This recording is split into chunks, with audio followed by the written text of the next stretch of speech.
Last word, and I want to speak in support of Mr. Shreve's bill. This is a great bill. As chairman of National Security and Illicit Finance, these scam centers have become one of the central focuses in the House Financial Services Committee as well as here on the Foreign Affairs Committee. And these are transnational criminal organizations, and the threat they pose, I think, is accurately captured by the spirit of the bill, by the messages in support of it.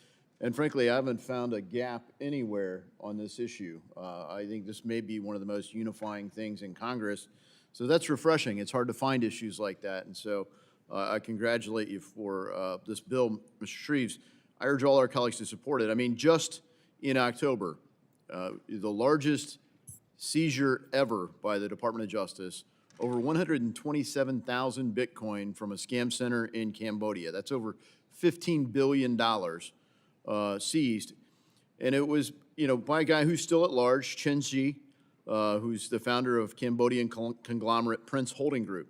He was charged in Brooklyn, and I think the thing that has been stated by Mr. Shreves and now Mr. Meeks that can't be stated enough: the scam itself is bad. There are people who are being defrauded, and you have individual cases that are overwhelming our state and local law enforcement because it might be 50,000 here, 20,000 there, or $1 million in another place. But when you add it all up, the scope for America last year was over $10 billion. The scope around the world is huge. And the exploitation doesn't stop with the victims of the scam. Overwhelmingly, the people operating the scams are captured.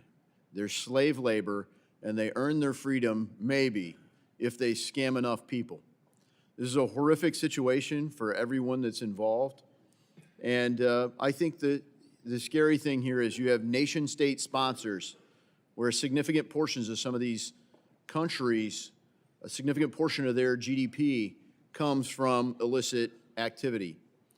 And we need to make it clear that the priority for the United States is we view you as co-conspirators with the operators of these scam centers.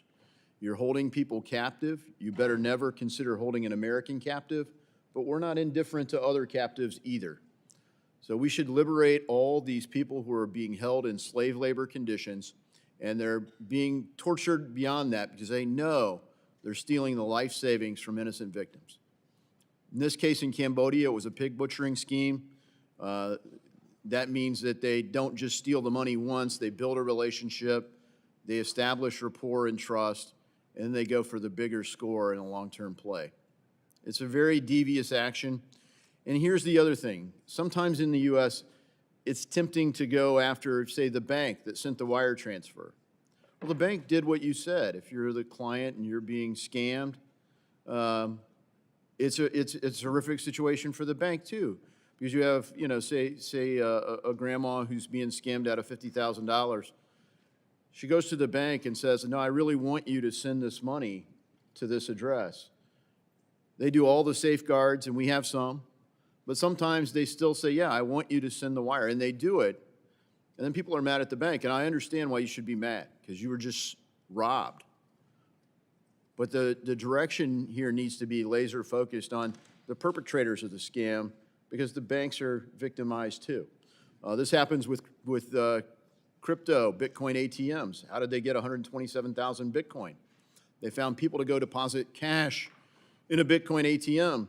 And the Bitcoin ATM operator also does some screening. Are you sure this is what you want to do? Are you sure this is where you want the money to go? And they provide a service. Now, they charge for the service, just like banks charge for the service. And the customer says, yeah, that's what I really want to do. And they do it. Well, the ATM operator did the service you contracted them to do. I understand why you would be mad if you're the victim of this. But let's be clear, the real perpetrator of this, in this case, in the charge sheet anyway, is Chen Xi and Prince Holding Group in Cambodia. But there are tons of these things around the world. And I think we're right to target them with a whole-of-government approach. The federal government also needs to be a better resource for state and local governments to organize the effort here. And we're working on that in our committee. So for everyone that wants to have input on that, please reach out to our staff because we're working on a financial services product that complements it. I urge everyone to support it, and I yield back. Gentleman yields back.